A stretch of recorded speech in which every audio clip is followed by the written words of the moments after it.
Let's do it. Let's do it. Broadcasting from around the world, you're listening to The First 100, a podcast on how founders acquired their first 100 paying customers. Here's your host, Hadi Radwan.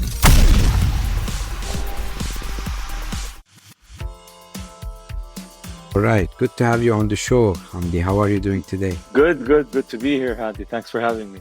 Absolutely. Thank you for stopping by. You have a very unique story and a very unique startup. You started the Abwaab in 2019. Hamdi Tabbaa, co-founder of the online learning platform, which I think you're going after 160 million students in the MENA and Pakistan region. And you've done that by raising around 27 million from notable investors like BECO Capital, GSV, and many others.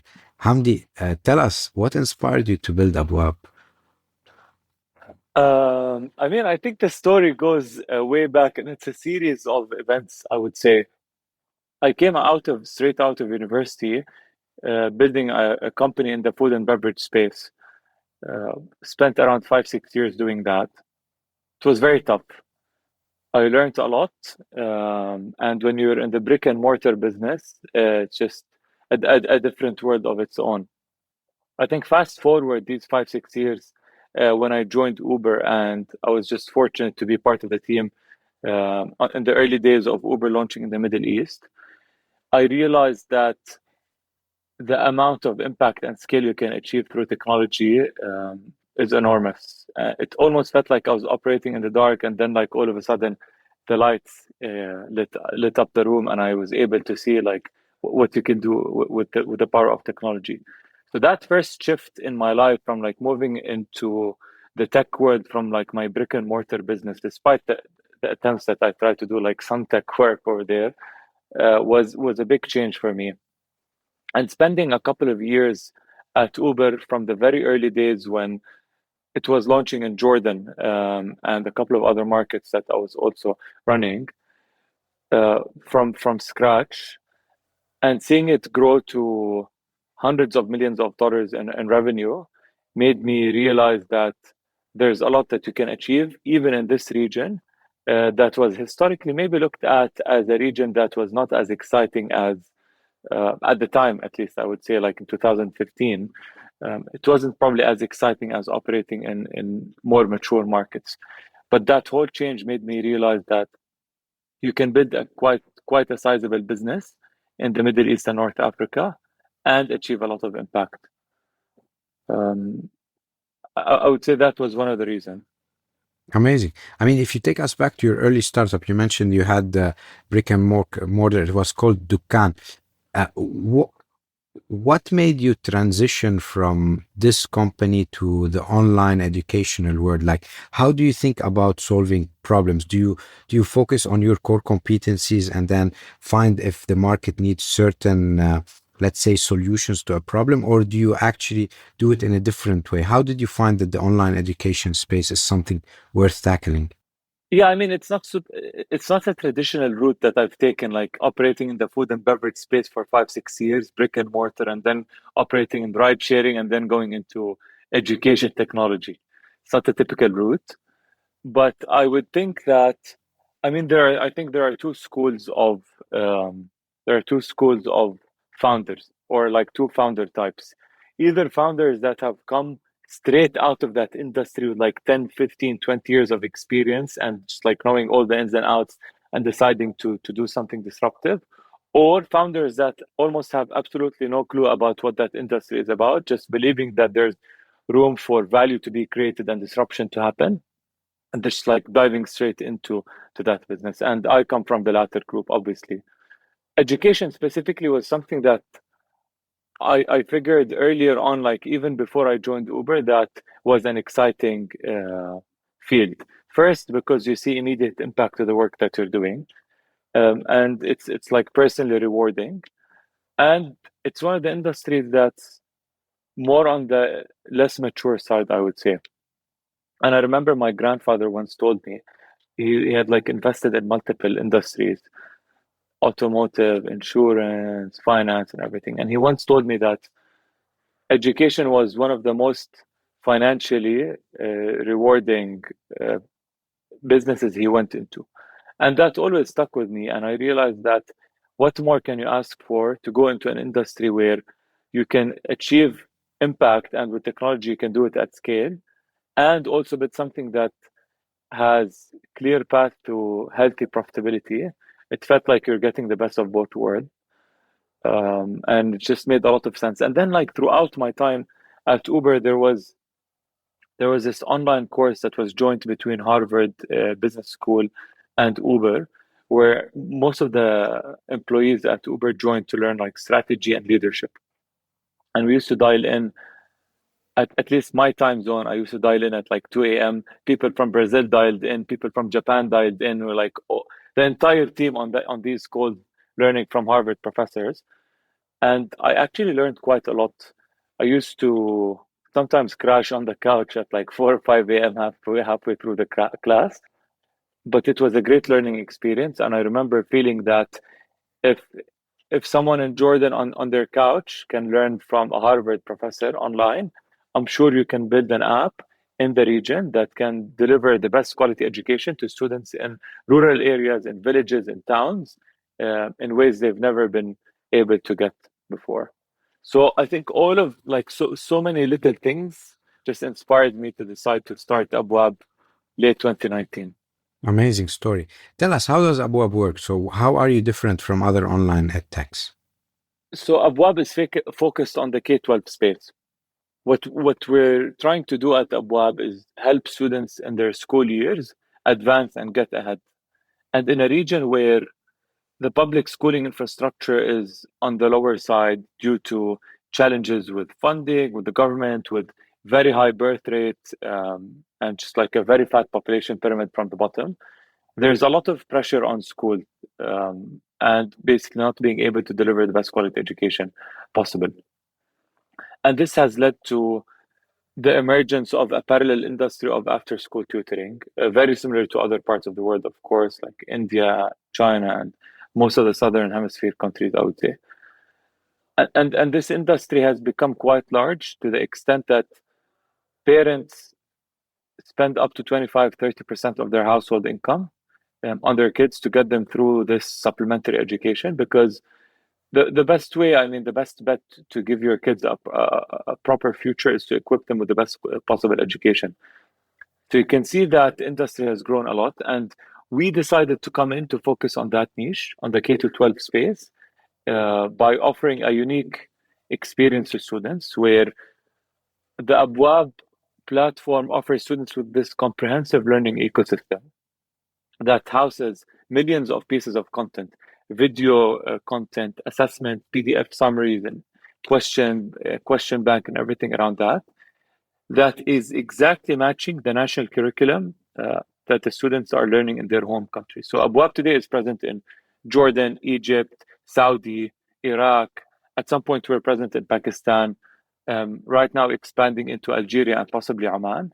And in all of these markets, when students log onto the Abwaab app, they find exactly what matches their textbook at school. And this learning journey builds a lot of ease and comfort and reduces the amount of stress for students to know that they can come safely to us and make sure that they're learning exactly what they're supposed to be learning at school to advance and score better grades. Amazing. So if I'm a parent, I have children at school, this is like a way to have the teacher supporting me at home indirectly without actually. So if my 100%. So instead of getting like a private tutor to your house, or instead of going to an after-school tutoring center, because in this part of the world, it's a very big thing that students go to after-school tutoring centers when they can't afford one-to-one tutoring. And some of these centers take up to 200-300 students at a time. So you can imagine the learning value being delivered in these centers is not as high, because it's very difficult to concentrate and personalize the level of experience to every single student when you have 300 people in a classroom. So where we come in is giving you this experience that's tailored and personalized to you in your own house at a fraction of the cost, in a much better quality, in video content that's very well produced by our expert teachers, with an assessment bank that tracks your progress and reports it to yourself and to your parents, with the ability to ask follow-up questions. And the beauty of it is, as soon as a student subscribes to Abwaab, they get appointed an academic advisor or a counselor that handholds the student throughout the entire learning journey in the school year. So that counselor basically helps you, assuming Hadi, you're a student, you get onboarded, you're taught how to use the platform. As myself as a counselor, for example, I start assigning homeworks to you every single week. I check in with you to make sure that you're doing your work on time. I ask you if you need any further support. I report to your parents at the end of every week. I run a parents meeting at the end of every month to make sure that everything is in check, if they have any questions, etc. And this hand-holding personalized experience is what's giving us a big advantage in the market and driving a lot of value to students in the region. Yeah, amazing. This is, I mean, for a parent, it's a dream come true, because you're assisting your child in their journey. But I think if we go back to your early days, before we go to the first 100, this is something you have to build. It cannot be an MVP, because you need to pick the market, you need to figure out the curriculum, you need to put very high quality material so that it's becomes sticky. How did you think about this early on? Like, how did you say, okay, I want to de-risk my startup investment. I have this amount of money. Should I invest heavily in content and then figure out my sales strategy? Should I do it in parallel? How did you think about it early on? So that's a very good question, because as you said, you can't build like this whole ecosystem upfront. It's just way too costly. And it's also very difficult to MVP like this learning ecosystem. So what do you do? And the way we thought of it was, let's think of what is the largest pain point, or what we believe from researching the market is the largest pain point right now for students. And at the time, we figured that students really need reliable content that helps them understand the lessons that they go back home not understanding after school. So we started off by creating highly animated, visualized lesson by expert tutors for a very small segment of the subjects that are offered. So we started in Jordan, and we selected grade 12 because that's where like high stake exams are. And we selected math and sciences because these were typically the most difficult subjects at school. And we started creating purely video content. That's it. And we spent a lot of time going to schools and doing like running a lot of focus groups, sitting directly with the customer and their teachers and their parents, just understanding what their needs were. And we launched our website. He even have an app at the time. We launched a website that really was just like almost another YouTube, but it had curated lessons that exactly matched what students needed at school. And that's how our MVP looked like. From there, we have been iterating heavily on the product, running continuous experiments, building features, killing features, because as you said, like in the learning space, if you want to provide like this ecosystem that allows students to learn, there are so many features that are nice to have that students don't want, or that you think they want, but they actually don't end up wanting. So the approach that we've been taking is iterate very heavily, experiment a lot, build everything in an MVP stage, kill features quickly, and launch others. Makes a lot of sense. I mean, in your case, the end user and the customer might be different. The end user could be the student, the customer could be the parent, or could be even a very interested student to advance. How did you first identify who your ideal customer profile is? And then how did you approach your first 100? What was your acquisition strategy? Yeah, it's a bit of a unique situation right here, which I'll tell you about. But I'll answer the first question first. About the customer, we actually did a bad job in the beginning of figuring out what was our customer. We honestly went in just going after the student, thinking that, you know what, if we build a product that's attractive enough for a student, we don't need to worry about the parent in the beginning. Let's just build like the most reliable, fun, exciting, engaging learning app or experience out there, take it to the students, and then we'll figure out the rest. A few years in, we realized that we did a mistake somewhere along the way, and that we actually needed to cater to parents. So we started iterating on our offering to make sure that parents are part of the experience, not only by pitching to them and selling and marketing to them, but actually having real value being delivered to them through our application or service. If you want to go back to the first 100, the way we acquired our first 100 students was very, very different at Abwaab than what we've done at Uber at the time. And I'm not talking about Uber's first 100 users, obviously. I'm talking about Uber's first 100 users in Jordan and a few other markets in the Middle East where I was operating. At the time, we had a lot of grassroots efforts, I would say. So at the beginning, like if you're launching Uber in a city, you have obviously two sets of customers. You have the drivers as customers and you have the riders as customers.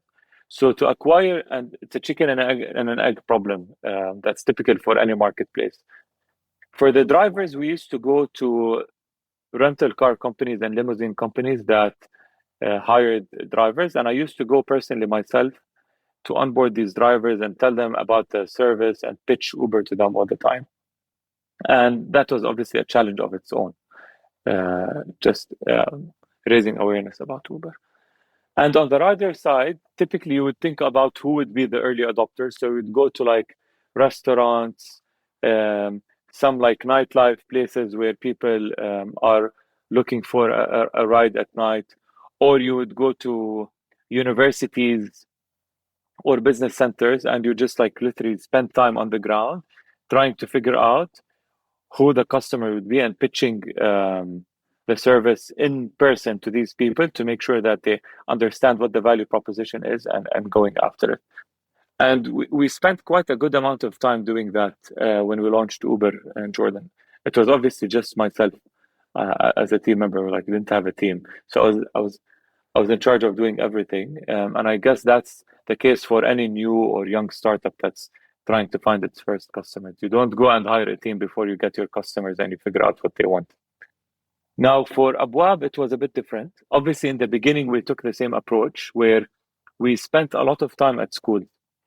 We used to contact school principals, ask them to enter that school, have a conversation with students, run like a demo by them or like pre-MVP product, ask them if they would like to be the first users, if they would like to give us feedback. And obviously, in a lot of these times, it also depends on some friends and family. So you go to your friends and family, you ask them to recommend people in their surrounding that could use your users. Obviously, I'm assuming that when you're doing that, you have already identified your niche. So you can't just go out there and go after any user. By then, like, you should have identified your niche and understood who is your typical user that would use that product that you're building for. And assuming you have done that, you'll be in a good spot. Now, here's the interesting thing that happened for us at Abwaab. We launched our product in February. It was February 2nd, 2020. So right pre-COVID. And we had taken the typical approach of grassroots efforts, going to schools, going to concentration areas of students, speaking to them, getting their feedback on the product, asking them if they would like to use the product. And at the time, we weren't even charging for it because we just wanted to see if anyone was interested in the product. So we were giving it out for free. And the strategy that we had taken at the time was, listen, it's March. It's like February or March. There are like 3-4 months left for the school year. There's no point in charging students anything for our service because it's the middle of the academic year. So let's at least acquire free customers that could use our application or website. At the time, there was no app.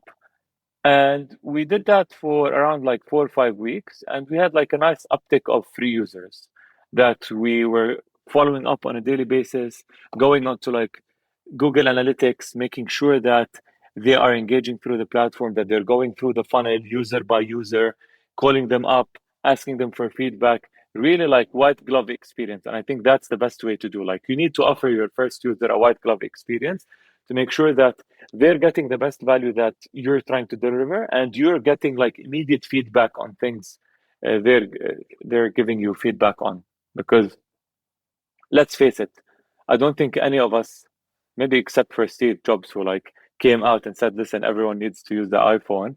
But I don't think any of us out there exactly know what the user wants. On the contrary, you need to do something and just like keep on getting feedback from the user. So that's the approach that we took, and we did that for like 4 or 5 weeks, sorry. Now, here's the interesting thing. It was March 13th, so around like 40 days plus from launch, and COVID hit.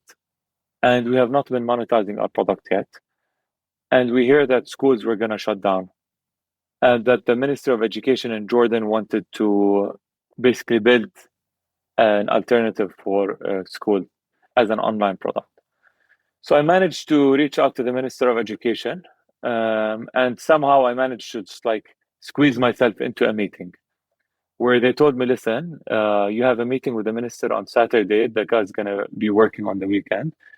You have a meeting on Saturday morning at 9 a.m. That was like Thursday night. It's like, okay, wait, we're a very young startup. Our website is purely just videos, and we've barely created a couple of lessons just to test out with our users, but we need to put something together. So we built together like a very basic MVP over the weekend, didn't sleep that weekend, and made sure that we arrived to the minister's office in the morning having something to present. And what we have done at the time was kind of mimic the school experience of like daily schedule, and the lessons that you're supposed to be taking, like first lesson English, second lesson math, etc. And at the time, they had already proposed to work with one of the other online service providers that they had known. But with all due respect to them, the experience seemed to be terrible. And that's why I tried to squeeze myself into that meeting. And when the minister saw what we had built in such a short period of time, he was stunned. He was like, oh, wow, this is great. I need you guys to take on the distance learning initiative in Jordan. And I was like, wait. It's still very new to us. We're 6 weeks old from launch. We don't have capacity to do any of that. We're like 5, 6, 7 team members. And we need to think about it. But then I took some time to myself in the meeting, and I realized that, you know what? Opportunities don't always come. And if you miss out on it, it will probably be missing out on like the biggest opportunity possible. So I decided to come back and say, listen, we are going to take on this project, but because we're still young as a startup, despite having raised funding, $2.5 million at the time, which was sizable, but we're still young and we don't have the know-how. So I proposed to create a consortium of a few other startups to build it all together as like 3-4 edtech companies. And we took that project on, and we were given a mandate to go live within 48 hours. Long story short, we interviewed 1,000 teachers, hired 150, ended up working day and night for 3 months, creating like this online alternative for schools during school lockdown. And we powered through 3 months. It was a great time, and we basically helped the country take their lessons online. Now, all of that was for free. But the bet that we took was, if we do this, we'll build that so much brand equity so that when we decide to actually start monetizing, it would be much easier. So when we actually went to monetize our first 100 customers in September of that year with the back to school, it was a much more seamless and easier experience to acquire our customers because we had already built a lot of brand reputation and equity, so that when we went out there and said Abwaab is now offering its subscriptions online, we managed to get our first 100 subscribers, I think, within the first week. It's an amazing story. I mean, a lot of people, could associate this with luck, but you were prepared to take the opportunity and run with it. And it's like free marketing, as you said. I mean, you would have spent that money anyway on maybe Facebook ads, Google ads, community building. I mean, you got this almost for free because you have the whole country backing you up. So that's an amazing story. What's a principle that you live by that has helped you well on your journey? I can name a few. I think probably one of the most important ones is not being afraid to fail. Obviously, I learned it the hard way because I failed the first time. But just breaking that barrier as a person takes you a very, very long way. I mean, human beings tend to associate failure with negativity. I think ironically, that's what people are taught at school as well. And it's something we're trying to work on gradually. But you raised up at school saying that if you did something wrong, that it's bad.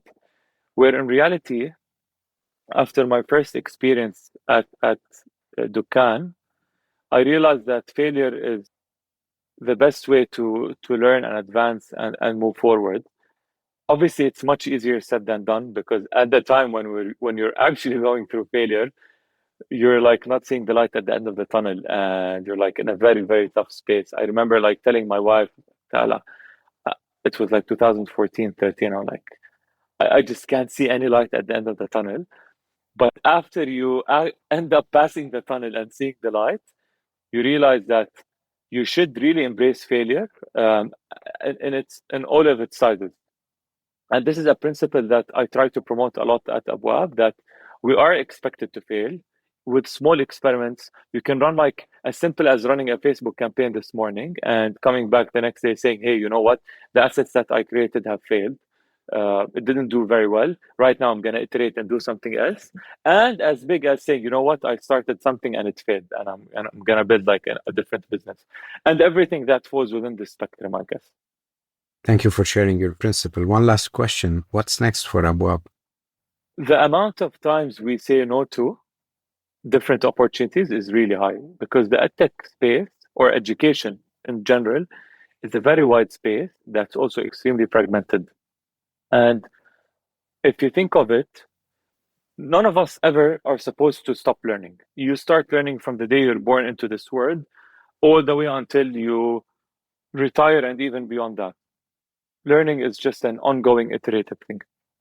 And today we started focusing on the niche of K-12, because we believe that this is where the lowest hanging fruit is, the highest opportunity to create value, and the best wedge into the market of education. But what we aspire to build at Abwaab in the long term is this lifelong learning brand that accompanies you throughout your learning journey in life.